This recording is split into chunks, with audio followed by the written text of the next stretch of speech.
Less than a fortnight after a police helicopter crashed into the roof of a pub in Glasgow, killing 10 people, the aviation company that leased the aircraft has grounded all its fleet of that model.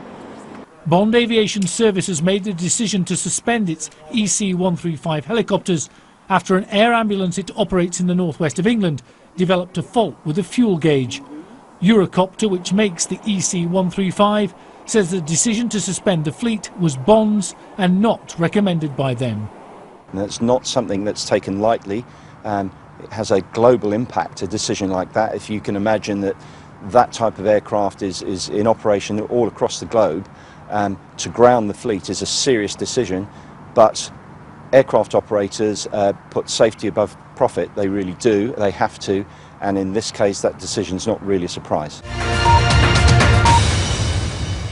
There are 57 EC-135 helicopters in the UK. One operator suspended 22 of them from flying today. Some police helicopters were grounded and 16 air ambulances were affected. The Scottish Air Ambulance was amongst them, wheeled into a hangar in Glasgow for inspection. It and the other grounded craft are all operated by Bond Air Services. The company said it had suspended operations as a precaution so that investigations could be carried out. The grounded EC-135 model is the same type of helicopter which crashed into the roof of a Glasgow pub a fortnight ago.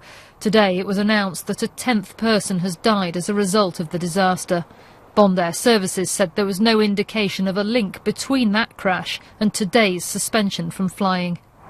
I understand that there was a discrepancy between a low fuel caption, a warning light effectively came on to say there was low fuel, when in fact the fuel gauge was saying the tank was full. Now, it may have absolutely nothing to do with what happened in Glasgow, but they're being ultra cautious. Some air ambulance services with unaffected helicopters, like this one in Warwickshire, found themselves providing cover for those which were grounded elsewhere.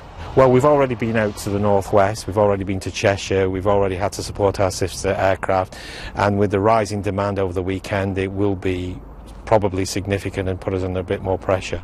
Tonight, the Airline Pilots Association, BALPA, is calling for a review into how helicopter operations are regulated. And the RMT union is demanding a full public inquiry into helicopter safety.